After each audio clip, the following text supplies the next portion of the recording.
Blada Grindala Femie Kunafuli Disiba le Sphinx Ayaira Kafoko Bandau ni ale Franchela Fanga Unyama ye ambe domina ekobi oko aye mado wuli kabo uplasila Femie Kuluba Pale Okonolala oko wulili amadu nunta amabalata ninga ulawili akoko nikera do ni dogola koni ko taka lajesha ko lajiburama sibininkro famakro alemi ni jamana nyama ya kumbe alebolo aga fanga dana sirala ka kenyani utikalo klita anishegi fanga dalenko sirala feminye ka to fanga la watimina mado be ni oye atirila kauye ani munu ye nyogondo ay goldena ma fransi ani munu ye nyogondo amdalai watimina be funankeni yala oni anyogona oni teriya utura sena retraiti o ye chaman soro nasongo o be se ka soro cogo min na o ka kungele no ko o chaman ta ko o gere ayirela kuluba ko ke conseiller ye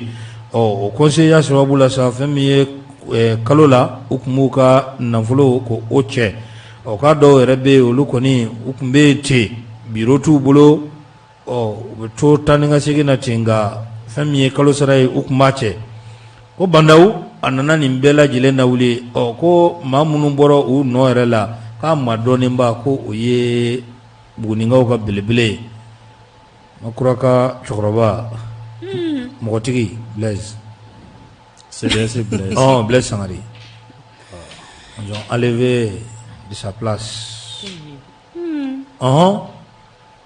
yaa ne bɛ Blaise dɔn mɔgɔtigi n b'a dɔn voilà an ka ɲɔgɔn ye laban kɛra Sogonikɔ mairie la ye n'a ye ɲɔgɔn sɔrɔ maire ka bureau kɔnɔ salle d'attente kɔnɔ ye Blaise mɔgɔtigi voilà ale de ko don kuma bureau kun t'ale bolo ye wa bureau kun b'a bolo dɛ caman kun bɛ bureau kun t'olu de bolo non bureau kun bɛ Blaise bureau kun b'ale bolo o dun ma anw ka Buguninga wuli kun jumɛn na sisan u b'a la wuli mun na si le nouveau président juge qu'il est inutile dans son équipe.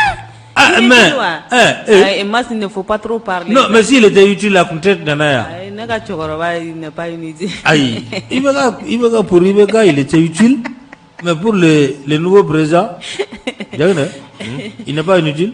Non. Il y a un faut diminuer. Voilà. Charge diminuer quoi. Ndo ta oye quoi. Voilà. C'est conseil ndo kumbe. Ina fa ye ba fa to na bureau ta do yɛrɛ bolo. U tɛ ci yɛrɛ la. Mais do yo. Tɛ fɛn yɛrɛ la. Igme do yo yiri korola la. Tɔgɔ dɔ yɛrɛ ko conseil spécial bɛ mun ni. Nafa kun t'u la quoi. A caman. Nafa bɛ dɔw la mais nafa tɛ dɔw la. I b'a dɔn problème yɛrɛ min ye. Parce que nafa bɛ ye ninnu na wagati min na n ye nin conseiller baden ninnu ta k'a lajɛ. Jamana tilala k'a kɛ cogo min na. Foyi. Ça pas empêché le pays de chavirer. C'est-à-dire k'an bila fo an b'u jɔyɔrɔ ye quoi. Dingɛ cɛman tantɔ. Hali mɔgɔ tɔɔrɔ bɔda yɛrɛ ye min ye bilen. O conseiller nafa b'olu la wa. An kana bin siɲɛ ka kɛ bɔgɔ kan. A ko filɛ dɛ. N lamɛnna ma lamɛn an kɔni t'o dɔn. Voilà. Parce que n'i ma lamɛn i b'a bila de. E bɛ baara la e tɛ ka lamɛn i baara bila sa. I bɛ baara bila. Maaw tɛ sɔn o de ma. Ko n b'a dilan ka n to a la. Ka ancien ka poste to ka ziiri i b'a bila cogo di. Bon, ça c'est une retraite dorée. I b'a bila. Voilà. Retraite dorée. On appelle ça une retraite Poste dorée. bɛ ka arranger i bɛ taa i taa yɔrɔ ci i b'i kali baara ka kɛ baara. Carburant bɛ bon bɛ d'i ma. Retraite dorée. Retraite dorée i b'o la. Non mais. Poste arrangé non. C'est kabako quoi. C'est grave. Wallahi. Bonjour. Homo a déjà franchi les Rubicon. Il est dans sa roue. On y est dans sa roue, d'ami sa roue. On dit de pas parler. Afora yo. Cheni nyama jobali be miseli kunu. Mais shoki ninga fambe. Il va miseli kunu here. Voilà. Jagna qui est dans sa roue. N'a famu. On ont demandé pardon. Aïe. Amane kiri ya udona. Qu'avez-vous à dire pour Comment? Comment? Ambi kirige. C'est la vengeance. Tiens, là, qu'avez-vous à dire pour votre défense? o mo ka ko man gelen sa Tuni no mo. awo o mo ka ko man gelen o jire bataki cira ne de ma ale bataki tire ma parce que était takurun kumbo ayi ça a son sens Ato anje. akora de gone ka ko wala a son sens ay o mo Est-ce que faralaka? bon mu bataki cine ma muna cira ne ma muna ma ci shek ma muna ma ci tari ma amaja era ma kura muna ma ci ma ah ça a son mais sens ni ye ko ye i b'a lajɛ i bɛ se ka nɔgɔya min k'a la i b'o kɛ mais i b'a tɔ juguya de non non non bataki yera ni hakili ɲuman ye ayi janginɛ balimamusow yɛrɛ fara janginɛ kan ka omo deli omo ka ko man gɛlɛn an bɛ taa ni kibaruyaw ye Tane. jɛkulu min bɛ yen ni a bɛ fɔ a ma ko semence ni u b'u u yɛrɛ ye imam Mahmoud Diko la le très éclairé le sage le guide le visionnaire le très avisé i b'a ye k'a fɔ a jɛkulu ko ni ala ye sini sibiri yira an na u kɛlen don ka wele bila an ma yɔrɔ kelen pe min na sa o de ye foyer des jeunes kɔnɔla ye 15 Bugu ko fɛn b'u fɛ ni ka a fɔ fɛn jumɛn don o de ye u ka assemblée générale AG o tɛ ekɔlidenw m'o dɔn kosɛbɛ yango minnu ye camarades voilà osez lutter voilà voilà donc ko u kɛlen don ka u ka AG ko a bilalen don sini na nɛgɛ kanɲɛ 9 foyer des jeunes o kɔnɔla la u ko ko n'i ye a ko ta ka lajɛ sa n'i ye communiqué in yɛrɛ ka a lajɛ ka a fɛsɛfɛsɛ ka ɲa i b'a ye k'a fɔ k'u ka bureau exécutif national la ko u ni imam Mahmoud Diko u ni ale kumalen kɔ bureau exécutif ni imam Mahmoud Diko u kumalen kɔ k'u bɛ sɔrɔ k'a da bɛɛ lajɛlen tulo kan k'a fɔ ko sini samedi n'o bɛ bɛn février kalo tile 27 ma nɛgɛ kanɲɛ 9 o waati k'u ka assemblée générale min kun kan ka kɛ Maɲanbugu Semasi siège la ko u taara ni a ye 15 Bugu foyer des jeunes na 3e arrondissement ale kɛrɛfɛ ti Coy. La raison de cette décision vous sera dit lors de l'AG. Le coordinateur général par intérim. C'est tɔgɔ ti yan dɛ. Le coordinateur général par intérim. Youssouf Daba Jawara. Le nom de mon ami ne figure pas mentionné ici. Voilà. Bon, jagine ko imam yɛrɛ de y'a fɔ han. Imam yɛrɛ de y'a fɔ ko ka taa assemblée kɛ yen fɛ 15 Bugu pour éviter l'affrontement. Affrontement ye jumɛn ye? Parce que kibaruya dilen ko waati min na mon ami le coordinateur le 4e vice-président de l'assemblée L'assemblée tɛ dɛ. CNT. Masi kana fili don kuma la dɛ. O kelen ni kɔni. Ça se comprend. Ayi. Ayi de a ba ja fini. a ye nin kɛ assemblée sa An tɛ taa ten dɛ. CNT. cɛ a ye nin kɛ assemblée Conseil sa national. assemblée tɛ dɛ c'est pas un député Non. député u tɛ Ne yɛrɛ sigilen o premier Ils ont été ministre élus. ɲɛma u bɛ ka ɲɔgɔn wele ko honorable n ko a diyara dɛ. mais n'u ye ɲɔgɔn wele honorable c'est pas grave A ka di Mais ye a dɛ. fɔra ko ils n'ont pas titre d'honorable ma soma fɔ. bon n fana bɛna aw ɲininka o n fana bɛna ɲininkali kelen kɛ o premier ministre ka taa a ka DPG de don en temps normal mais sisan u ye comme on n'est pas en temps normal u y'a kɛ plan d'action ka taa a ka plan d'action ko député ka baara ye mun ye loi voté ni ka gouvernement contrôler tɛ yan CNT bɛ ka mun kɛ Député ladege de don. Aïcha u bɛ ka mun de kɛ sa u bɛ ka mun de kɛ Ils n'ont pas le titre d'honorable, ils sont pas députés. An U tɛ se ma ka fɔ. élu. Fana u Wa binu. u tɛ ka commune fosi jɔyɔrɔ ayi fa. fana aw bin'u kan Assemblée tɛ dɛ.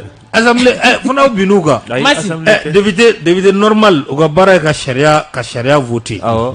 a ka baara ye ka gouvernement contrôler bon ninnu minnu bɛ yen bi u bɛ ka mun de kɛ qu'est-ce qu'ils font Mais an y'u sugandi yan. Qu'est-ce qu'ils font? Est-ce que an y'u bila yen? Masi e bɛ ka commune dɔ jɔ, u bɛ ka commune dɔ ka laɲini. Est-ce que jamana kɔnɔdenw de y'u bila yen? président jɔn ye président bila yen ɲininkali jɔn ye président Jamana bila yen kɔnɔdenw ma ninnu si bila yen. Les Ah. gens qui ont été choisis, Voilà. désignés Donc, ou bien nommés. O tɛ se ka kɛ député situation anormale comment on appelle ça Cas normal. situation anormale Chose anormale. Chose anormale.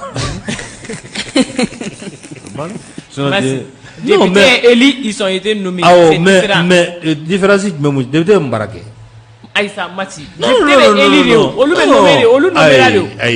Ni ko ngonna tɔgɔ falen dɔrɔn tɔgɔ falen dɔrɔn de don sinon député bɛ ka baara min kɛ kana fɔ ko tɔgɔ falen dɔrɔn mais mun tɔgɔ falen cogo di mɔgɔw bɛ voter ka mɔgɔ dɔw sigi mɔgɔw taara k'o sigi aw ko tɔgɔ falen tɔgɔ falen to ye dɛ ni u kun ye tɔgɔ falen n'u kun ye Muktar Wari ka plan d'action n'u kun ye ayi i jɔ sa Muktar Wari ka plan d'action n'u kun ko k'a ma jɛn k'u ma jɛn n'a ye don a kun bɛ passer a kun tɛ passer.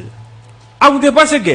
mais ayi maa dɔw de taara maa dɔ e yɛrɛ mun fɔ sisan situation exceptionnelle fɛn dɔw de bɛ kɛ. Voilà c'est le mot situation exceptionnelle. Voilà maintenant minnu nana ce ne sont pas des élus jamanakɔnɔdenw m'u sugandi. Jamanakɔnɔdenw mɔgɔw sugandi o de ye député ye o de ye wasaden ye ninnu ye yɛrɛdenw de ye.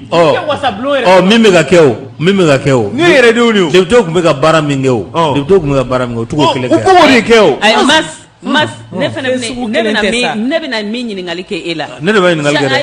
Wa i bɛ ɲininkali kɛ dɛ mais sariya yɛrɛ ye mun de fɔ ninnu ka ko la. Sariya jumɛn. Sariya ye mun de fɔ u ka ko la. Constitutionnel ye mun fɔ. Sariya min fɔ. Sariya ko. Sɛbɛn nana sɛbɛn ye mun fɔ. Sariya dɔw k'u bɛ ka nin baara min kɛ sariya ye mun de fɔ.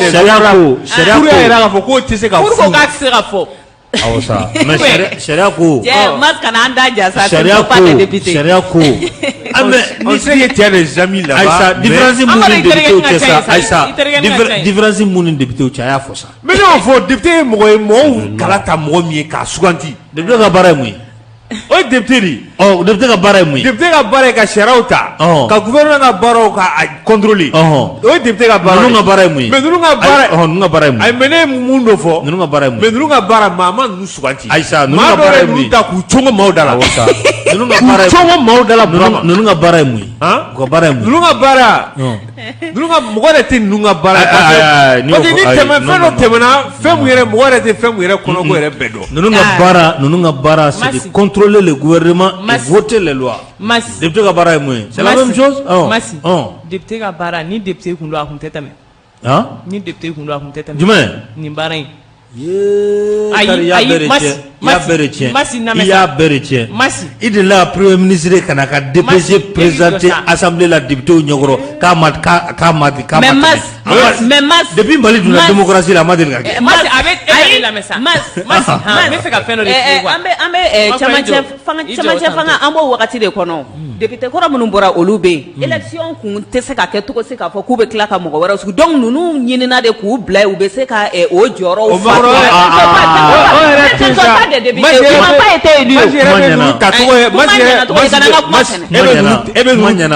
Tacogo dɔn ninnu nana cogo min na e b'u nacogo dɔn maa dɔw bɛ kulu min yɛrɛ dɔw yɛrɛ taara ka sɔrɔ hali u tali olu ka mɔgɔw yɛrɛ ta a fɔra ko dɔw bɛ mɔgɔ 4 ni 2 dira olu ma fɛn min kɛra dabiri an tɛ Senako kuma la i bɛ jɔyɔrɔ dɔ fa mais o kɔrɔ tɛ k'a fɔ k'i y'o kɛbaga yɛrɛ an tɛ Senako kuma la a ma fɔ ko ni réforme bɛ kɛ ko Sena bɛ y'a kɔnɔ Sena maa kilancɛ tacogo i b'o dɔn Sena maa kilancɛ tacogo i b'o dɔn président mun bɛ nalen mais c'est clair o président combien pourcent yɛrɛ o b'o mɔgɔw o de b'o olu choisi a b'o mɔgɔ choisi kelen don o kelen ni kelen bilen don o la ne ko i ma ko différence yɛrɛ mun ye dɔrɔn a bɛ ban yɔrɔ mun na minnu tɛ se ka kɛ député ye honorable tɛ parce que cour yɛrɛ ko k'o bɔ a la pewu o bɔra a la an bɛ mɔgɔ minnu suganti jamana kɔnɔden bɛ mɔgɔ minnu suganti ka bɔ ka taa kala ta u ye i n'a fɔ mun kɛra député minnu na ko sixième les députés de quoi la de la sixième législature olu yɛrɛ minnu kama fanga in yɛrɛ tɔ bɛɛ dafiri la parce que o wasaden o de ye wasadenw ye mais ninnu kɔni ne tɛ tɔgɔ dɔn ninnu na Janginɛ ne tɛ tɔgɔ dɔn ninnu na dɛ mais i ye mun fɔ baara mun kalifar'u la bi bi na o ye députéw kan ka baara mun kɛ o de kalifar'u la sinon députéw tɛ. mais i ye kuma ban. voilà ni différence ye mun ye dɔrɔn i y'a fɔ tɔgɔ dɔrɔn de b'u bɔ appellation dɔrɔn tɔgɔ t'u bɔ ɲɔgɔn na Cheikh mɔgɔw si k'o yɔrɔ in bila o tɔgɔ tɛ se k'u bɔ ɲɔgɔn na parce que tɔgɔ ye mun ye député bɛ voter mɔgɔw votera ka mɔgɔ min ta o de ye député Cheikh sisan mɔgɔ ma voté ka mɔgɔ ta ko tɔgɔ dɔrɔn mun mɔgɔ tɔgɔ sigi bɔ ɲɔgɔn na n'u bɛ ka mɔgɔw voté ka baara kɛ u b'u ko baara kɛ est-ce que ka député ka baara de kɛ à 100%? Non, ayi, député ka député ka baara kɛ à 100%. Wallahi u tɛ se ka député ka baara kɛ à 100%. Moi, c'est les personnes qui sont là qui n'ont aucune idée de comment député ne sont pas légitimes. Légitimité bɔ la Djegine. À un moment donné, il va falloir qu'an ka masala nari. Il y a une école, est-ce qu'il y a une école où député est formé l'homme à la place qu'il faut. Non, c'est pas une question de formation de député, mais n'importe qui aussi ne peut pas être député. Il faut qu'on se dise ça. Aya kuma fɔ yan nɔ. Ninnu bɛ na, mais ils peuvent pas être des députés. U tɛ se ka député ka baara kɛ. Djegine, aya kuma fɔ yan nɔ. Député ka baara, ni kuma in tɛ girin-girin ko ye. Laissez-moi parler en fait, parce que j'ai laissé la parole passer. Djegine, fɛn dɔ bɛ yen nɔ, an y'a kuma fɔ tabali in sanfɛ yan nɔ. Ninnu na kuma k'a fɔ u tɛ se ka député u jɔyɔrɔ bɛɛ lajɛlen fa. U tɛ se k'o kɛ. Jumɛn kelen pe fɔ kelen pe u tɛ se ka jɔyɔrɔ min fa kelen pe. E b'a dɔn n tɛ se ka jɔyɔrɔ fa kun na e b'a dɔn mun na e b'a dɔn kelen ye mun ye ne bɛ se ka mun fɔ o la base tɛ ninnu bolo ninnu bɛ taa jɔn ninnu bɛ segin ka taa ci de fɔ jɔn ye u b'o fɔ jɔn ye mɔgɔ m'aw ta o merci mɔgɔ m'aw ta parce que ninnu bɛ kuma i b'a kalama parce que ninnu ka kuma problème ye ninnu bɛ kuma na kulu dɔw yɛrɛ tɔgɔ la kulu dɔw bɛ yen an b'i di. Je peux parler. An bɛ kulu min di e bɛ kuma o kulu tɔgɔ la cogo di. Je peux parler. Voilà. Députéya sariya la a fɔlen don députéya sariya n'an tɛ CNT ma dɛ députéya sariya yɛrɛ la par exemple i ka ta sisan commune 6 la ni i donna assemblée kɔnɔ a tɛ f'i ma bilen ko commune 6 voilà i ye Mali de bɛɛ de merci donc kelen député ka baara ye mun ye c'est contrôler l'action gouvernementale gouvernement bɛ baara min na ko o jate. Bienvenue sur Bamako 24 sur 24, 7 jours sur 7, la radio au Mali. Terminé. Filanan ye jumɛn ka sariya ta. Bon ninnu tɛ ka o jumɛn de kɛ. U bɛ ka sariya ta u bɛ ka gouvernement munna premier ministre taar'i jɔ u ɲɛkɔrɔ ka kuma. Premier ministre y'o kɛ. Munna mais ne y'o fɔ. Munna ayi Bamako ma koyi. Kuma ye mun ye. Député ka baara b'u k'o de kɛ. C'est le député. C'est ko u bɛɛ de kelen ne ko u bɛɛ de kelen o tɛ. Jumɛn u bɛɛ ye kelen tɔgɔ dɔrɔn de b'u. tɔgɔ dɔrɔn tɛ sa. Député tun bɛ ka joli ta député tun bɛ ka sara joli ta. Ayi parce que yɔrɔ mun na e tɔgɔ Ayisa député tun bɛ ka joli ta. Mas i jɔ an k'o yɔrɔ la tile sa an kana kɛ tɔgɔ la dɔrɔn sa. mais mɔgɔ ye mɔgɔ kala ta mɔgɔ min ye ka mɔgɔ min suganti ani mɔgɔ min yɛrɛ bɛ i ka kulu yɛrɛ janfa i ka kulu yɛrɛ fɔlɔ jamana yɛrɛ tɛ e ka kulu yɛrɛ janfa i jɔyɔrɔnin kama. Aw k'an ka fɔ olu ma fana ko député parce que dɔw taara nin na tɔgɔ yɛrɛ t'olu la ye. Situation exceptionnelle. olu tɛ kulu ye olu yɛrɛ ka kulu yɛrɛ olu ka kulu yɛrɛ janfa fɔlɔ yɛrɛ. Jamana bɛ taa ni. Hali jamana bɛ ten. Jamana bɛ taa ni fɔlɔ. Mɔgɔ min y'a ka kulu yɛrɛ janfa hali n'a y'a sɔrɔ député b'u to u ka parti la assemblée kɔnɔ ka taa parti wɛrɛ la. Merci o bɛ kɛ o. député minnu bɛ kalata suɲɛ ka don assemblée kɔnɔ. o bɛ kɛ o bɛɛ bɛ yen. mais Mas o bɛɛ bɛ yen. député minnu bɛ kalata suɲɛ dun ka don. o bɛɛ kɛra yan mais ninnu tacogo m'aw sɔn yan. Quand tu dis ça, il n'y a jamais Mali de là a fonctionné élection du MENA, il n'y a pas eu d'alliance contre nature. Comment faire non? À fora qu'on a quoi ou ma et politicien, quoi fera qu'on politicien ou boit la politicien ou te alliance contre nature. Politicien ou te doit qu'on a un faux. Moi député à Beneno Bella, mais à Beneno politicien à la Béga. Comment faire non? Mouna avec ton politicien boulot. Mouna avec député à ton politicien boulot à 90%. Aïe, Mouna avec député à ton politicien boulot à 90%. Mon kama amake. Politicien bien boulot. Politicien bé. Aïe, bébé député boulot non. Mais pour refuser, Mouna avec ton politicien boulot à 90%. Les porteurs d'uniforme. Ala gagne nyamela. A fɔra ko surasiw bɛ assemblée kɔnɔ an ye mun fɔ. Muno nyame ko mun. Ayi yɛrɛ bɔ la ko n'a ma kɛ mɔgɔ wɛrɛ man ka don wasa bulon kɔnɔna na o ma fɔ dɛ c'est pas ce que je t'ai dit. Moi j'ai dit munna an bɛ a majorité di surasiw donner an y'a fɔ n ko bɛɛ n'i ka baara mais député ye politicien ka baara ye. Pourquoi on a dit ça? Politicien est jɔn ye? Politicien est jɔn ye? Toi tu n'es pas politique? Non, attends, je suis pas politique, je suis journaliste, je suis pas politique. Non, plus que politique. Non, Mas,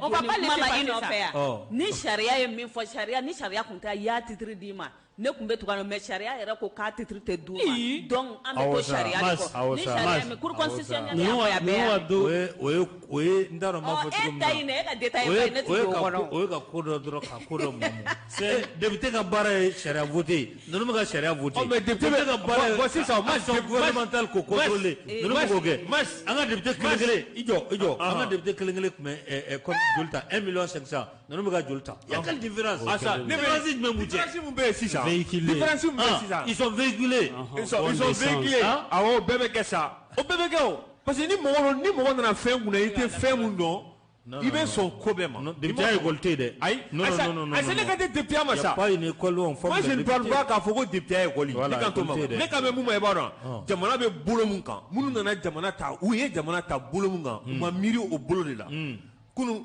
Madame Berthe da sera n'a kun y'a kɛ bénévole ye caman bɛ ka guloki bɔ k'a da bi ko caman kama u tun t'o kɛ o mais a ma ko ye o Mali ko tɛ o pour que ne bɛ fɛ ka mun fɛ yen dɔrɔn e ka député tacogo fɔ mɔgɔw b'u ka wari bɔ ka campagne kɛ ka don porte à porte i tɛ sunɔgɔ su fɛ i tɛ sunɔgɔ tile fɛ o tigi tacogo ani mɔgɔ min taara papier ni da dɔrɔn dɔ k'i bolo ɲɛsin o ma k'olu ye kelen ninnu bɛ ka baara olu bɛ kɛ kelen cogo di ça c'est pas normal non olu tɛ se ka kɛ kelen hali n'u y'a suyɛ ne m'a fɔ ko ni ayi taa di jɔ tan ne m'a fɔ hali n'i taara 400 di mɔgɔw ma i ye nin kɛ i ye fɛn bɛɛ kɛ mais ne bɛ an bɛ mun kɛ député nɔfɛ yan nɔ élection na e Burama b'a kalama a sunɔgɔbaliya n'a fɛn i yɛrɛ tɛ kurun ju la i t'a nɛna i b'a dɔn sɛgɛn mun b'a la mɔgɔ sigilen a ka so kɔnɔ o ka kurun yɛrɛ m'o wele mɔgɔ si m'o wele e ka dɔ bi t'i sigi a ka bureau kɔnɔ ka papier ta ko k'e kɛ honorable ye ko e y'an bɛɛ kumada ye olu t'an bɛɛ kumada ye dɛ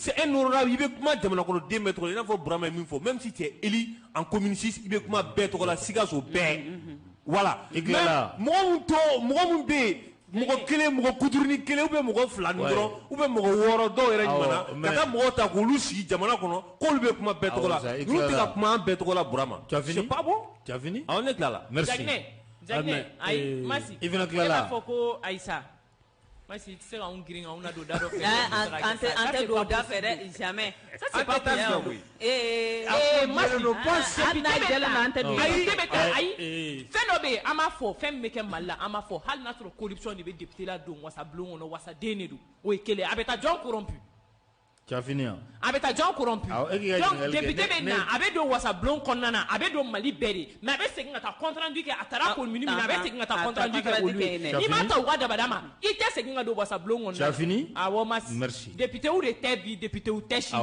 ils sont là situation exceptionnelle mɔgɔ dɔw de taara k'u bila fɛn dɔ kunna u tɛ min yɛrɛ ɲɛdɔn a la yɛrɛ merci mas ninnu ka dossier taara cour suprême na député CNT mɔgɔ ninnu a tagara cour suprême mɔgɔw ko u ko député y'a titre c'est comme cour constitutionnelle la plutôt ko député y'a tɔgɔ ka f'u ma c'est comme u ye fɛn fɛn député kan ka fɛn fɛn kɛ u taara n'a bɛɛ sɛbɛnnen n'a gafe ka taa d'u ma a fɔra ko ma ko fa kelen dɔrɔn de bɔ a la député y'a tɔgɔ in dɔrɔn merci sinon baara fɛn fɛn kan ka kalifa merci problème y'o tɔgɔ in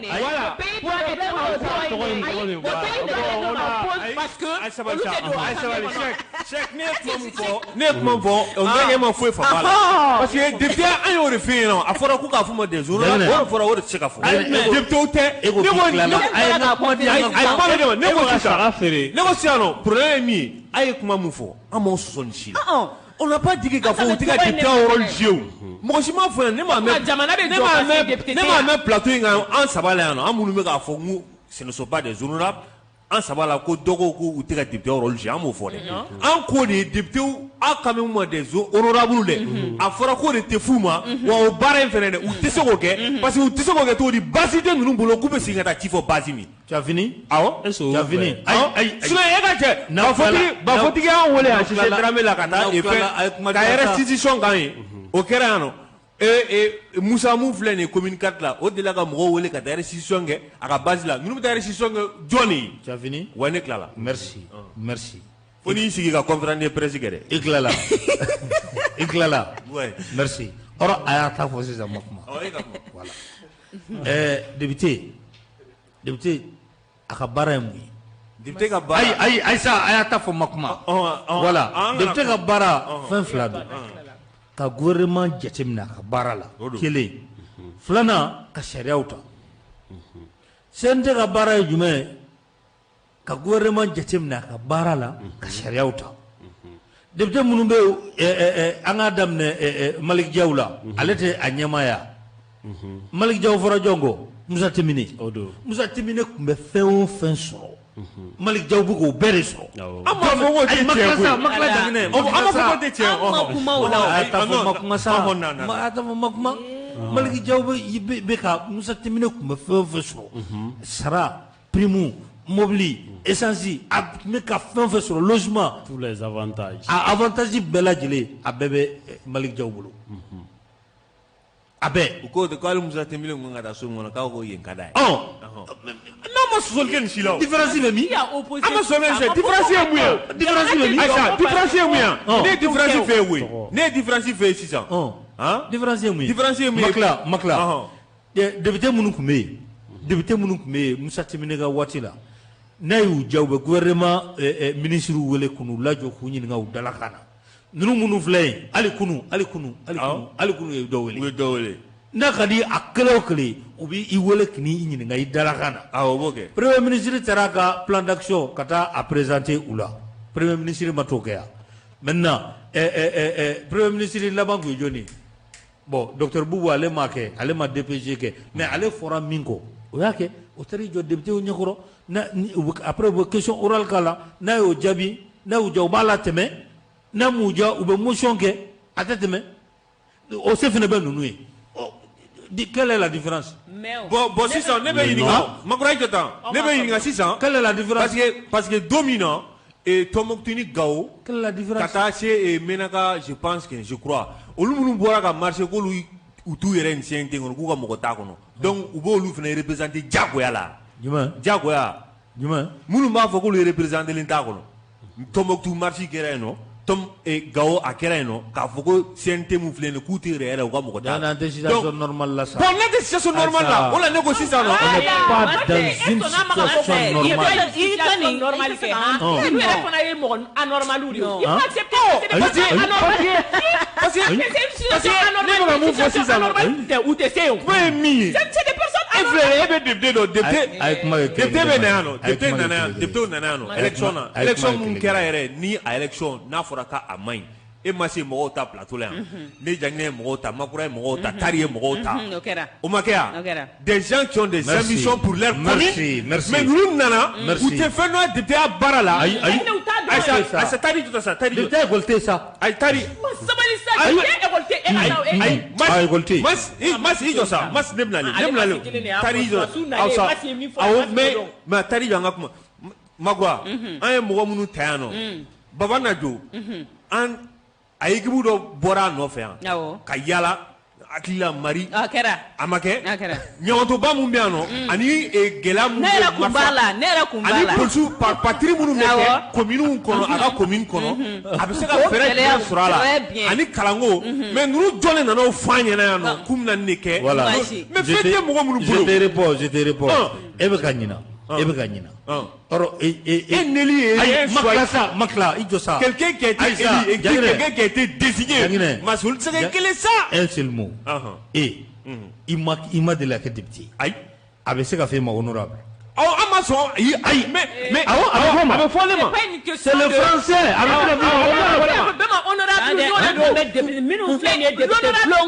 Honorable, c'est quoi?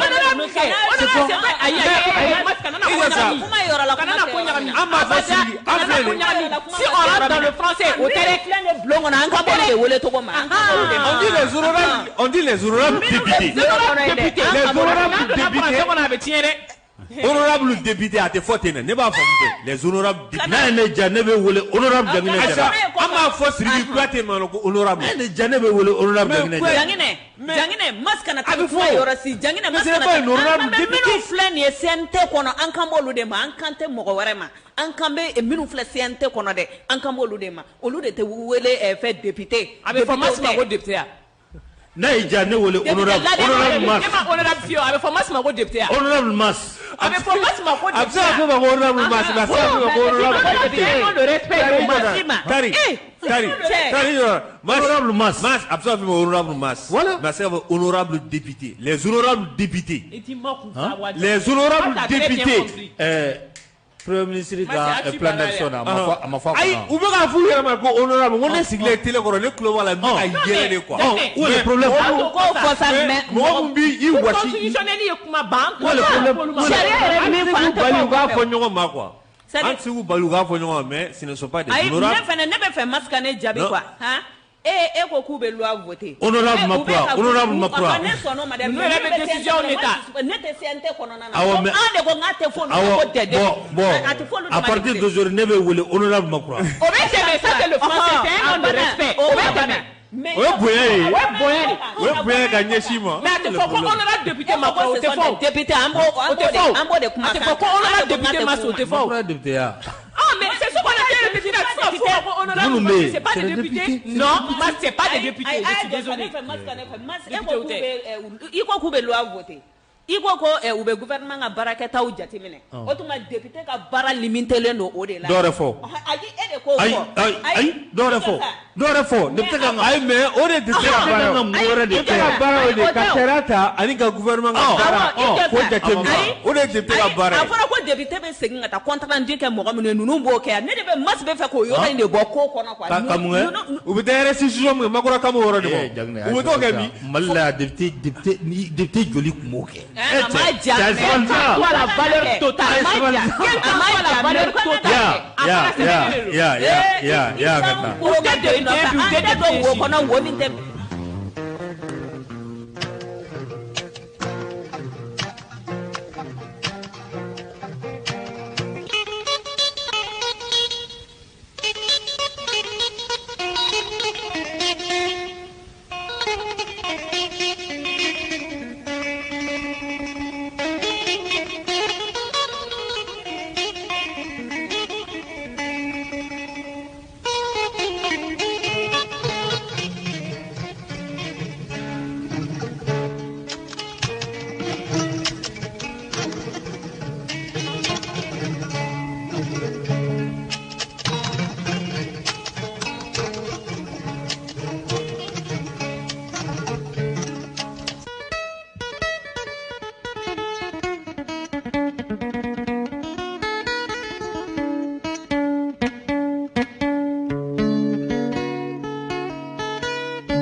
Ya Jalo an bɛ taa ɲɛfɛ kunnafoni di sɛbɛn Nouvelle Libération a y'a jira k'a fɔ ko bamanan n'o ye Cheikh Modibo Diarra Cheikh Modibo Diarra ko les grands absents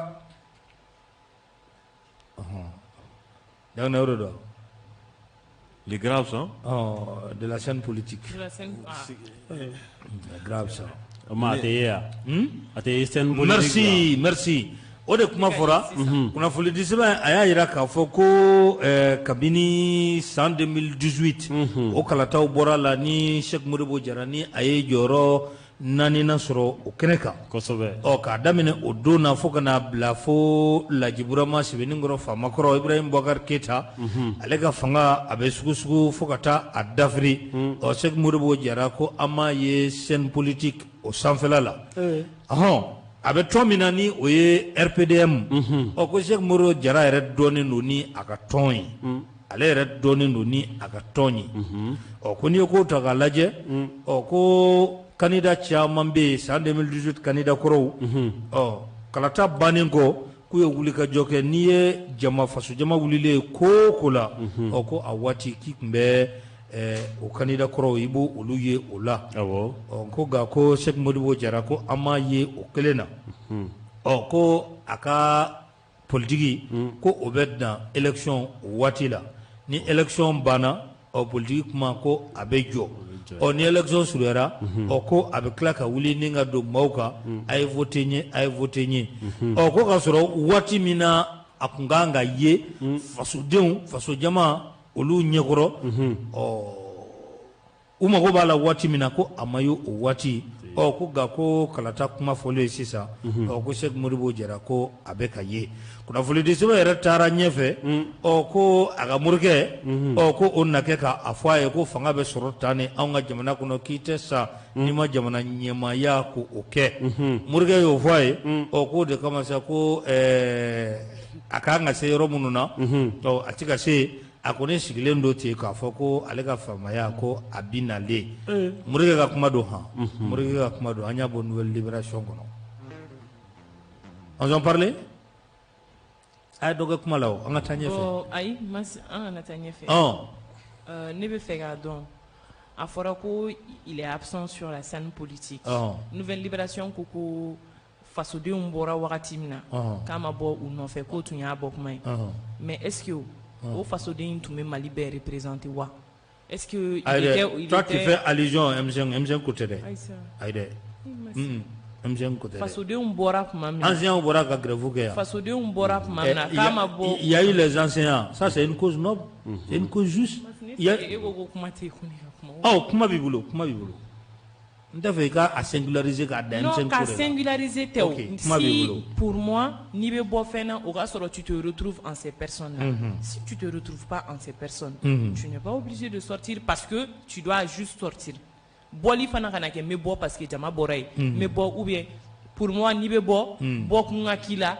ou bien i bɛ bɔ ka fɛn min défend i ka bɔ k'a défend mɔgɔw ka ye mais ka bɔ ten juste parce que tu dois être sur la scène politique e ka bɔli a bɛ mun ko fɔ ne ka hakilina i ka bɔli i ye bɔli min fɔ e ka bɔli bɛ mun de ko fɔ ils ont dit que a tɛ ka bɔ ko il est absent sur la scène politique merci voilà bɔli ka bɔ ka marcher bɔli ka communiquer kɛ moi je condamne ça fait partie o bɛ bɔli la je condamne ça nin ko kɛra ma jɛ n'a ye ça fait partie ni tɛ ka communiquer kɛ dun mas ne yɛrɛ ka hakilina o de parce que à chaque fois que difficulté bɛ jamana kɔnɔ ne ɲɛna n'i ye fanga ɲinina ye i kan ka to ka bɔ k'i ka nisɔngoya yira n'i ma bɔ médiaw ka communiquer kɛ au nom de ton parti voilà i bɛ se k'o kɛ ne yɛrɛ ne ka hakilina o de parce que e bɛna fanga ɲini jamana min kɔnɔ gɛlɛya bɛ yen e yɛrɛ b'a dɔn gɛlɛya dogolen tɛ mɔgɔ si la ka bɔ 2018 la ka na se bi ma e kumakan tɛ mɛn o si la ka tila ka bɔ k'i nana fanga ɲini na c'est que e ta ye pouvoir ko ye e ta tɛ jamana ko ye Cheikh Sidibé mas o de la dɔw b'a fɔ Cheikh Modibo Jara ma ko politicien saisonnier ni kalafili wagati sera ale bɛ boli ka na c'est comme ni samiya de sera ale bɛ na sɛnɛ kɛ mais samiya ɲɛkɔrɔla la ka fɔ ko ka baara kɛ tout temps foro la ka dugukolo dilan foro labɛn voilà k'a labɛn ka samiya kɔnɔ ale t'o kɛ o dun fanga ɲini cogo la o tɛ ɲuman ye kosɛbɛ i kan ka to mɔgɔw kɛrɛfɛ à chaque fois de surtout maliyɛn yɛrɛ i n'a fɔ i kan ka to mɔgɔw kɛrɛfɛ k'u ka degun dɔn kuma bɛɛ mais c'est pas parce que i n'a fɔ élection sera k'i bɛ wuli ka se mɔgɔw ma bon aw ka degun ye mun ye aw ka degun ye mun ye aw ka degun ye mun ye ala ka hinɛ Soumaïla Cissé la c'est-à-dire ko kun nana jamana kɔnɔ n'a ma conférence de presse kɛ a bɛ communiquer kɛ Cɛbilen Dramé Cɛbilen min da i bɛ fanga ka maaya d'a kan mɔgɔ ma d'a kan hali ni attaque nin kɛra dɔrɔn i b'a ye Cɛbilen bɛ bɔ a bɛ communiquer fo k'ale de bɛ sugu voilà n ka m'o de ma kunnafonidi sɛbɛn fait allusion à cela Jakinɛ kuma filɛ nin bon bamanan a tununnen don parce que ne k'i bɔra wagati laban in kɔni na a kɔni kun man kɛnɛ wagati laban na a kun man kɛnɛ mais e ye mun fɔ o kan ka kɛ politikimɔgɔ bɛɛ ka baara ye parce que hali politikimɔgɔ minnu bɛ yen k'a fɔ kuma bɛɛ u tɛ sɔn ka na u sigi a la i n'a fɔ Zumana Sakɔ n'a ɲɔgɔnnaw mais u bɛ point de presse kɛ a bɛ fɛn kɛ waati bɛɛ u bɛ point de presse kɛ waati bɛɛ u bɛ sɛbɛnniw kɛ journaux kɔnɔ k'a bila bon mais ni un homme politique il faut être présent mais ni i tununa yɔrɔ ma dɔrɔn mɔgɔw t'a faamu i n'a fɔ Cheikh y'a fɔ saisonnier a ma nɔgɔn sinon a tun bɛ k'a bɛ MK la dɛ a bɛ MK la MK dun o tun bɛ M5 na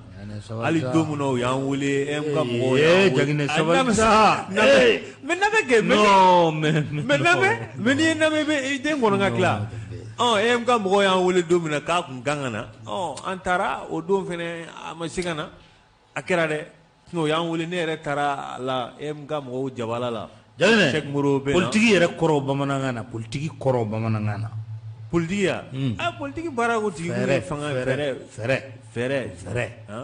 kɔrɔ wɛrɛ t'a la fɛrɛ kɔ fɛrɛ jumɛn don jamana bɛ mara cogo di la gestion de la cité c'est ça o fɛrɛ de don bon o fɛrɛ o tɛ dan waati kelen na waati bɛɛ mun ye Umar Mariko parti sadi mun ye mɔgɔ caman bɛ girin a kɔ bi mun y'o kɛ parce que a bɛ mɔgɔw kɔrɔ wagati bɛɛ i kɛra fɛ o i kana k'a fɛ o sɛnɛkɛlaw kungo wulila i b'a ye jagokɛlaw kungo wulila i b'a ye école-maîtres k'u bɛ marché i b'a ye e b'a dɔn ne bɛ mun faamu Cheikh ka ko la ne b'a jigiya cogo min na dɛ wagati dɔ la est-ce que mɔgɔ tɛna an bɛri ne bilen koyi taasira kelen taasira ko tɛ o taasira ko tɛ parti dɔ b'a bolo parti dɔ b'a bolo RPDM nafolodisɛw yɛrɛ ko il est plus connu que son parti ça c'est vrai o kɛlen ni temps kelen t'a jɛ il est plus connu que son parti kunu an da sera nin kuma in ma Mali kura kɔnɔ il va falloir un nouveau malien ceux même qui sont là minnu bɛ yan u kɔrɔ don o don olu sera ka mun kɛ Johnny minnu bɛ o cité kɔnɔ mɔgɔw kɔrɔ don o don wagati o wagati saison ko tɛ fɛn ko tɛ olu taara min ka taa min cogo di olu ye jɔyɔrɔ joli sɔrɔ a élection n bɛ fɛ k'a fɔ genre a fɔra ko élection minnu kɛra e ma ko élection 2018 la n'a ye jɔyɔrɔ 4 sɔrɔ o la mais et pourtant a tɛ mɔgɔw kɔrɔ permanemment minnu bɛ mɔgɔw kɔrɔ permanemment mun y'olu kɛ kɔfɛ e bɛ k'o daminɛ 2018 de la wa bɛ k'a daminɛ waati jumɛn ayi ne bɛ ka o wagati jate de lajɛ c'est-à-dire n bɛ fɛ k'a dɔn mun kama malgré que ale tɛ mɔgɔw kɔrɔ a bɛ jɔyɔrɔ 4 sɔrɔ alors c'est-à-dire n bɛ fɛ ka fɛn dɔ de f'i ɲɛna le malien an ye ko ta de 2018 à maintenant o de fɔra o ni 2018 kun tɛ ni 2018 tɛ o Cheikh Moura y'i présenté yan si c'est pas en 2018 a m'i présenté donc ni bɛ comment dire baromètre ta o la i b'a daminɛ en 2018 ani Musa Mara de farala ɲɔgɔn kan voilà Musa Mara Koniba Sidibe mais olu de farala kan de 2018 ka n'a bila sisan na i bɛ fɛn bɛɛ accuser Musa Mara la sauf k'a tɛ terrain kan a bɛ terrain kan fɔ a dan a bɛ taa maliyɛnw nɔfɛ fo Faransi ka taa u diaspora ka problème k'a lajɛ olu fila bɛɛ sur le terrain Koniba bɛ ten Modibo Sidibe bɛ ten on voit tous ces politiciens là sur Amou Bey activité B activité T le pays est dans ou pas on entend ces personnes là Amou Mangame ou Bebo si il ne sort pas il a ses raisons masse. Moi, je n'étais à Djalakigo parce qu'il n'a pas été sur le terrain. Wafana Makoura, je te promets quelque chose. Aman Sigia, ni élection fana damnena. Fona mi présenter. Na ya présenter. Aïe, parce que ni aïe Moroba, ni aïe Moroba, parce que aïe acte d'opposer Kateme. Quand il a été premier ministre. C'est pour mais Tari ni be fanga no fait. Wallahi ni be fanga no fait. Parce que moi, j'ai né à tempérament à Djikifolo pour que ganga avidi. Moi, je m'adresse à, au fait, il kan ka kɛ sur le o ye sariya ye quoi quand tu es politicien non ni ko sariya do dɔrɔn non sariya tɛ je parle pas de la loi ça me fait ka fɔ o tableau a fɔ ko ye tableau ye sariya tɛ dɛ n'i kɛra politicien i ka bɔ ka gɛrɛ mɔgɔw la an b'o o de fɛ c'est ce qu'on réclame aux politiciens an yɛrɛ b'a fɔ n ko Mali politiciens ils ne viennent pas vers la population u t'an ka degun dɔn ye caman bɛ yen nɔ ils s'expriment mais u tɛ maliyɛn ka degun dɔn n'u tun bɛ maliyɛn ka degun dɔn ça serait déjà résolu problème ça va sɔrɔ problème t'an na la quand problème serait déjà résolu mais a caman min kɔrɔ n'a taara a bɛ mun de kɛ il n'aboutit à rien Makoura c'est pourquoi ne bɛ ka fɔ voilà donc si le monsieur il est là a tɛ ka bɔ Makoura, personne ne sait. Mais je te dis quelque chose, n'a à présenter.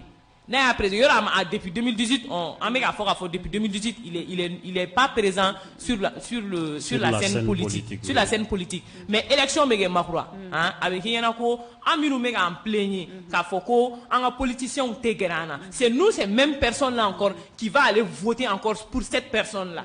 Et bon, famille, Tchokoli. Comment en fait. La personne n'est pas présente sur la scène politique. me tila ka tugu o mɔgɔ kelen kɔ tuguni malgré que la personne n'était pas présent min yɛrɛ tun b'an kɔrɔ don o don an t'o ye yɛrɛ même hier madame Berthe a dit ça ko tu es là i b'u dɛmɛ fɛn bɛɛ mais n'a don kelen min sera u tɛ tugu i kɔ e b'o faamuya cogo ko elle est là elle veut que le Malien change ale bɛ fɛ Mali électeur de ka changer sinon ne bolo nin si tɛ fosi ye koyi ni élection sera an bɛ min yɛrɛ o de ye Mali non c'est important ne bolo voilà a yɔrɔ c'est très important a ka bon mun na parce que a ko k'a bolo hali n'i ye campagne tɛmɛnen jateminɛ ne hakili bɛ Bacili ka propos dɔ la sur Cheikh Modibo Jara k'a taara don min na k'ale ka fara kan k'ale ko Cheikh e bɛ n'a fɔ n'i ye so jɔ sisan so jɔlen bannen mɔgɔ t'a dɔn mun don sisan nɔ k'i ta k'i fili so kɔnɔ ko ni Mali kalifar'i ma a bɛ kɛ i b'a fɔ ten de bon ne yɛrɛ moi je suis de cet avis ne tɛ Cheikh parce que Cheikh tɛ Mali an kana ɲɔgɔn ye n'i ma gɛrɛ Cheikh gɛrɛlen tɛ mɔgɔ la kunnafoni sɛbɛn min fɔ ne b'a jigiya ne bɛ t'o sira fɛ Jaginɛ parti yɛrɛ ale dɔnnen don ni parti ye Jaginɛ i m'a faamu ka kuma sɔrɔ i bolo sa de 2018 à maintenant Mali politicien jumɛn bɛ yen min mana nin tabali in kan yan ayi mais i t'a ye bon k'a ɲini ne y'a ɲini depuis 2018 fo bi ma sɔn depuis 2018 je parle en connaissance de cause dɛ depuis 2018 fo bi ma sɔn jamana bɛ kɛ dankun na wagati dɔ jɔn mana yan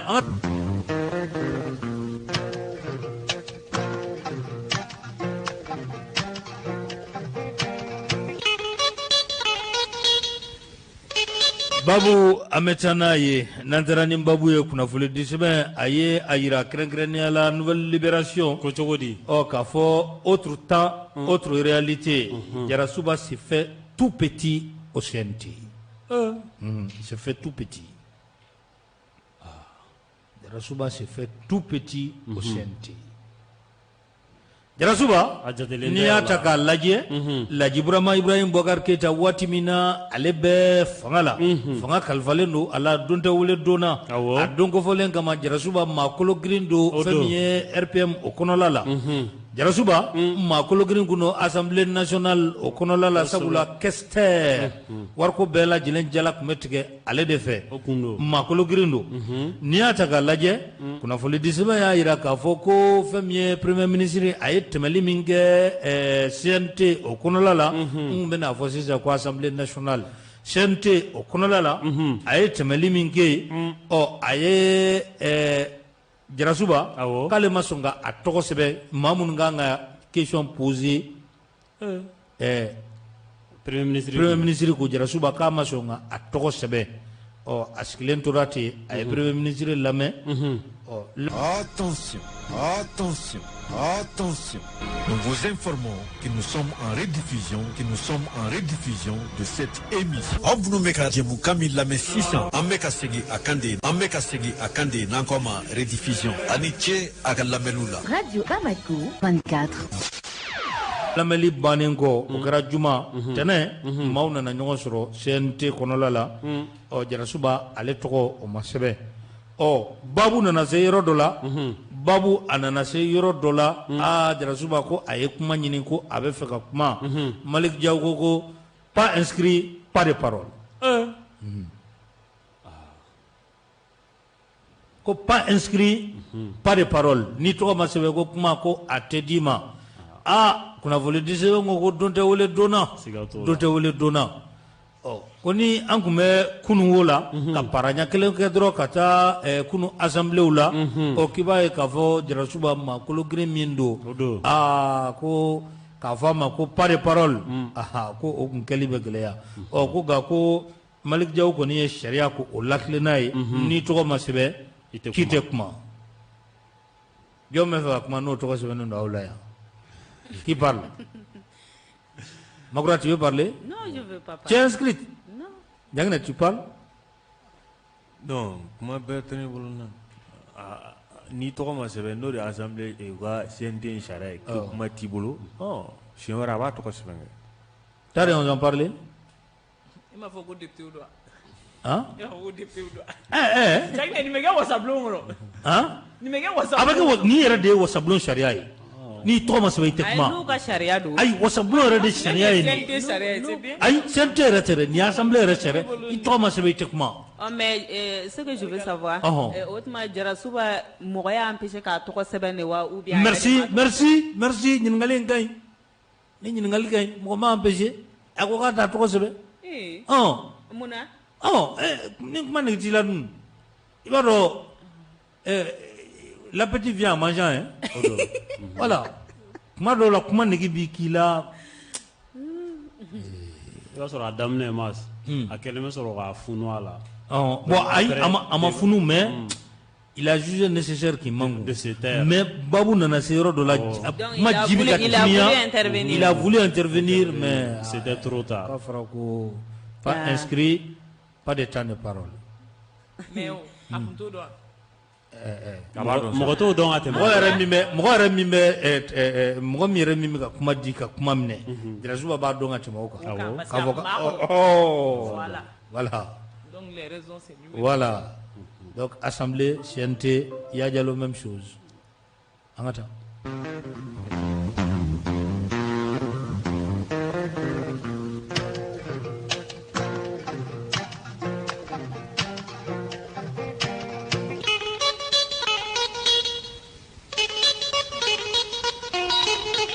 sapeur-pompier n'o ye protection civile ye a ma taa ɲinanta k'a kɛra wasabi wanabi ko cogo di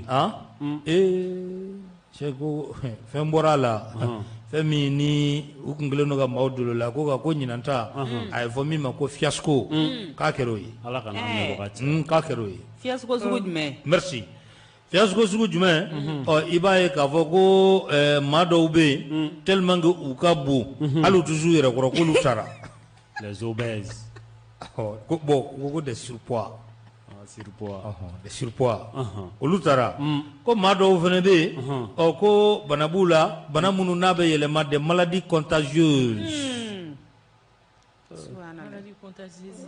ko b'u la olu fana taara k'olu fana taara cɛ k'olu fana taara ana kɛ k'olu fana taara ala kana mɛn wagati protection civile ko ni a tali bɛ kɛ ka kɛ ni kunnafoni di sɛbɛn nouvelle libération ka fɔli ye k'i b'a ye k'a fɔ ko kundama o bɛ lajɛ poids bɛ lajɛ kɛnɛya bɛ lajɛ farisogo yɛrɛ girinya ko o bɛ lajɛ ko n'i ye kow ta k'a lajɛ ko maa dɔw yɛrɛ b'a la ko ils sont édentés ɲin t'u da Aji de y'o kɛ wa ou bien jumɛn de y'o kɛ mas tes dents ne sont pas au complet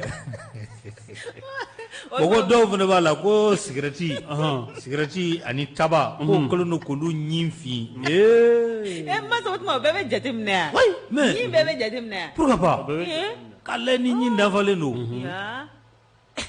ko den tɛ ko i ma kura n'i ko ko édenté kɔni masa o kɔrɔ ko dalankolon don suruku da mana langoloya cogo cogo a tɛ se ka kɛ batɛmɛ sira ye dɛ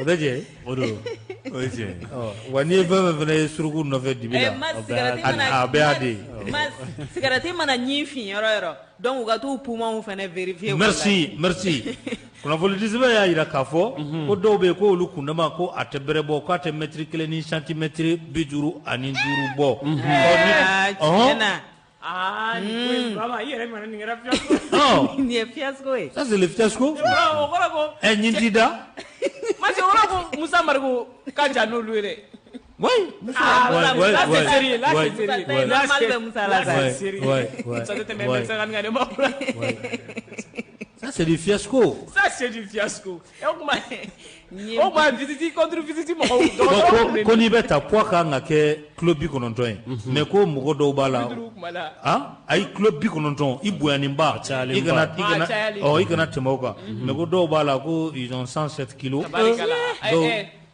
masi olu ta kun tɛna kɛ résumé masi olu ye cɛw ye wa musow a bɛɛ mais ni muso kɔni sera o poids la kɔni muso tɛ se ka formation min bɛ kɛ a tɛ se k'a kɛ masi makula olu ta kun ye régime muso dɔrɔn don hali cɛ kɛ mais cɛ dɔw bɛ effort kɛ mais a musolama yɛrɛ kɔni non makula hali a cɛlama i bɛ se o poids ma yɔrɔ 90 sɔrɔ muso ka se ka formation k'a cœur ne peut plus tenir i cœur tɛ se ka formation kɛ mati n'i y'a kɛ pompier bi ta a jateminɛlen de don n'i tɛmɛr'o kan 100 kilos makura an bɛ laburu ye ka boli min kɛ ni 100 kilos sigi k'o kɛ pompier b'a ta n'o y'a sɔrɔ olu yɛrɛ donnen don arrangement na sinon ni sariya fɔra cogo min na sira kan ka boli o de kan vas-y wa i kilo ko o dɔgɔyalen ba ka kɛ kilo 50 ko mais ko dɔw b'a la ko hali 37 bravo ay mais kunnafoni sɛbɛn de y'a fɔ Burama ka kuma tɛ o. ka kuma tɛ N'i ye fasiri sɛbɛn y'a sɛbɛn preuve de b'a bolo. bon 37 fiɲɛ b'o ta Ayi an tɛ sinon fɔra Mali la ko dɔw peselen kilo 15 han ko dɔw peselen tɛ tɛmɛ kilo 15 dɔ jumɛn I bɛ fɛ k'a fɔ Makura walayi i ko k'i ye gasi sigi ce que tu veux dire là Johnny. ne y'a imaginer déjà a bɛ n kunkolo kɔnɔ donc garde ça pour toi. Johnny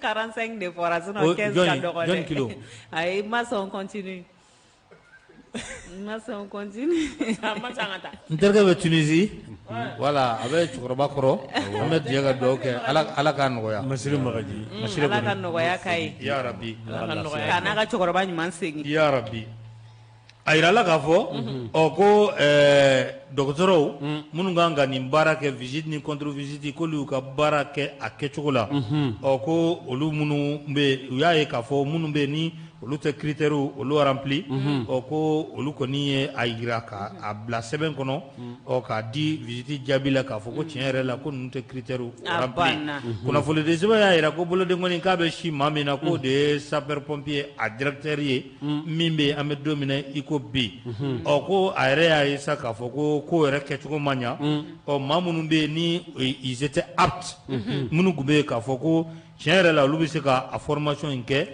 n'u u kun bilala kɛrɛfɛ ka na ni minnu ye bana bɛ minnu na minnu bɛ yen n'olu poids ka bon minnu bɛ yen n'olu ɲɛw dafalen tɛ ani a n'a ɲɔgɔnna caman ko a dɔnna sisan k'a fɔ ko kow ɲɛdɔnna ko a bɛ ka na olu dɔw remplacer dugudugunin dugu la yanni denmisɛnw ka ko affaire ka kɛ po ye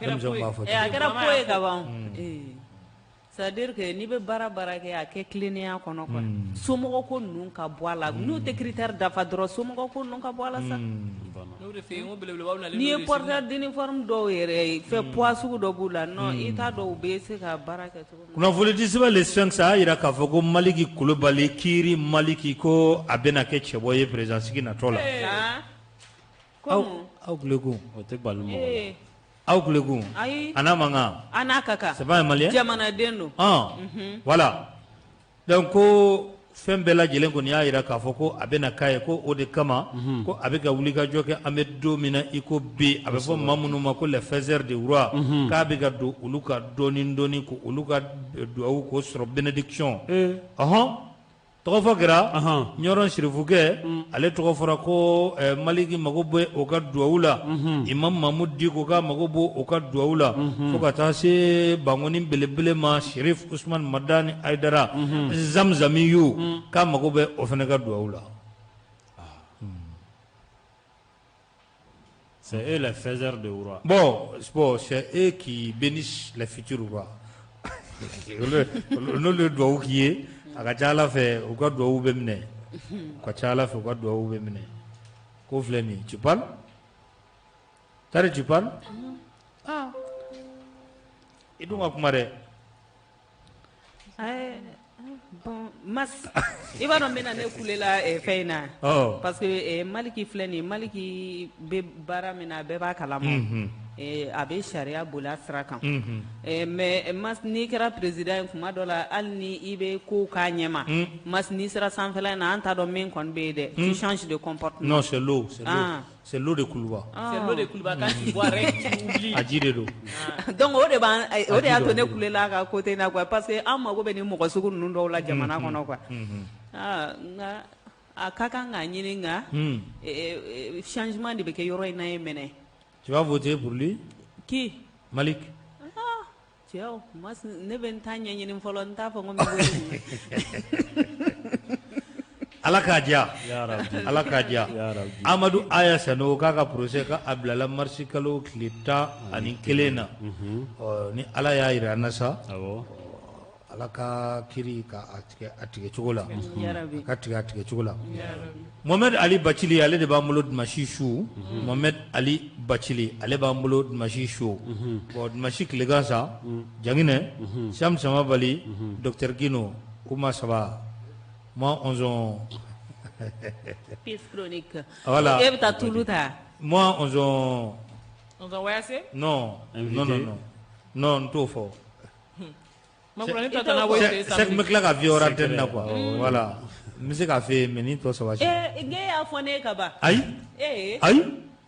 Moi je suis ta confidente là. Ma vochegi. Je suis au courant. Donc ni ka mau aya nyana boya. Voilà, moi je suis pas là le dimanche à 14h. Mais dimanche sou, Mohamed Ali Bachila Ali Bey.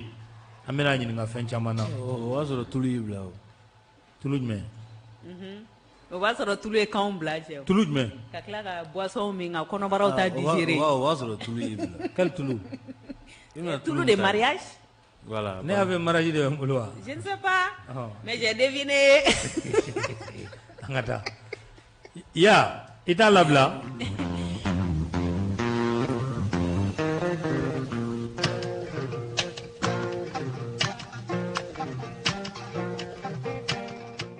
Allô? Anche. Sheikh Maiga. Kori bashi la. Bashi foiti. Ala kana bashi blog la. Ya Rabbi. Ala ka tile hɛrɛ caya. Ya Rabbi. Ala ka amina ko bɛɛ nɔgɔya. Ya Rabbi. Ala ka jamana ni bashi. Ami. Ala ka hɛrɛ ka hɛrɛ kɛ maliyɛn den bɛɛ lajɛ. Ami. Donc n b'i fo. A diyara n ye. N b'i ka mɔgɔw bɛɛ fo. Donc n bɛ Bubula ni Vieux Sidibe fo. Ani Ture n bɛɛ lajɛlen fo. Maase e n'i ka mɔgɔw yɛrɛ o tɛ se ka ɲɔgɔn faamuya koyi. E yɛrɛ b'a dɔn ninnu bɛ député jɔyɔrɔ jumɛn de f'a ye sa e ni Ala cɛ e yɛrɛ. Ninnu bɛ ka mun de f'a ye Ala kama. N'a fɔra ko mɔgɔ ɲɛ bɛ ko kɛcogo la mɔgɔ 100 bɛ ka fɛnkɛ a ma kɛ i bɛ ka tile ye wa? A gɛlɛyara. Ni bɛ ka tile mun de b'u cɛ? A gɛlɛyara. Maase bon an ɲɛ yɛlɛlen don koyi mais fɛn min b'an tiɲɛ dɔrɔn mɔgɔw tɛ kelen ye. N'o tɛ e yɛrɛ b'a fɔ k'u bɛ député jɔyɔrɔ la o u jɔyɔrɔ bi fan jumɛn? U jɔyɔrɔ tɛ ye o. Ninnu kɔni tɛ député ye ninnu an tɛ kan k'u jate yɛrɛ. U sigicogo yɛrɛ an b'u la yɛrɛ u sigicogo yɛrɛ ma ɲɛ. Sigicogo ɲɛna wa? Député hali namara kɛra fasodenw de b'a ta k'a sigi o. Ninnu filɛ ninnu de y'u mɔgɔ wɛrɛ de y'u nommé k'u sigi. O bɛ se ka kɛ député ye cogo di? E yɛrɛ b'a dɔn o ma sisan e yɛrɛ kana munumunu quoi. Tiɲɛ ye kelen dɔrɔn de. Donc an bɛ foli bilen wa. Imaïga, merci. 20 20 18 65 20 20 18 65.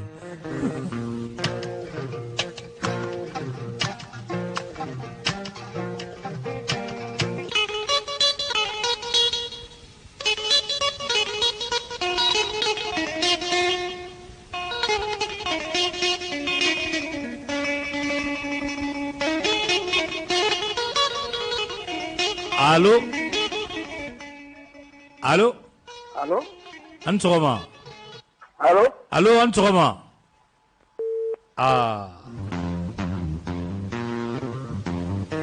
20 20 18 65 20 20 18 65. O ye nɛgɛjuru sira ye.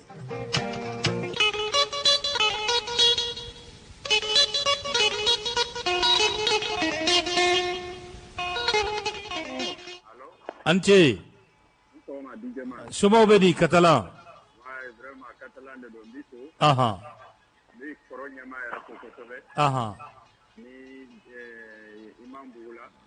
Imam Bubula. Yes. Makura.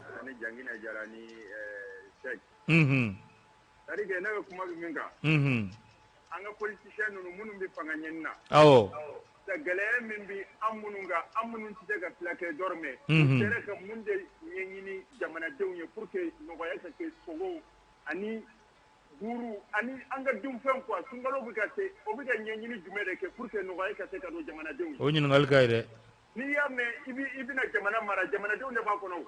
Tan don. Kɔngɔ b'an na minɔgɔ b'an na buru tɛ se ka taa foyi tɛ se ka taa sunkalo bɛ ka se kindali bɛna bɔ kurantigɛ bɛna daminɛ an bɛna o kɛ cogo di politicien ninnu jɔn de bɛ se ka n'a fɔ ne bɛ layidu ta maliyɛnw ye pour que nɔgɔya ka kɛ depuis sisan depuis mana fanga la. Oui. U bɛna layidu sugu jumɛn de jira an na sisan. Voilà. Ala ka Mali kisi Ala ka PCFM kisi. Ya Rabbi. Ami. Jangine i kɔrɔmuso ko k'i fo ka Tari fo ka Sheikh fo ka Makura fo Adama Espagne. Allô? Allô, le big désert. Le très éclairé, le sage, le guide, le visionnaire, le très avisé, Imam Bouboula. Nenimpeyo. Ega kuma nunu metandu sukuna meatoa. Dedo alao. Yala soda. Nangine bakala muyende po di ko du be kanga baro komi tiga. Flare. Bifo. Ka degol national fo. Degol ja. Kanga tarifo. Tarba. Makurani nda foli be. Makurani be. Andogoni yere wole Umar Mariko Chefi aka foli be. Marco. Fanta Konate ka foli be. Fanta mgonjma. Menterke bare fo yaya. Yaya. Ka jalo. Tabarkala. Kandaka Olivier Sylvain. Sekou Maïga. Awo. Ani Catalan bebe fo quoi. Aha. Kuru penya fouye, kuru continuer la fou, kou kanu yere wole député. Mais ou balane no honorable koro de député. Awa yawe kanga yere wole. Pouba ima yorona debala honorable se prépare, honorable Djamine. Honorable Djamine se prépare. Oui. Bas Djamine akera yelo ko de ambulo quoi. Dimi me ke ma do la be yele quoi. Oui, dimi yele ani ni so dia yele utekele quoi. Ça c'est vrai. Ame do minge anta ke jamana ba kan yere de ala kan kisi. Amina rabbi. Yere ka kuma pase atemena jamana ko ka sisa kera posida ko de. Ben le cerveau ko ni ale ta anya fam. Ale ta foso ko e. Forma shiriki forma. Ale funa ta foso ko e. Na ye fen.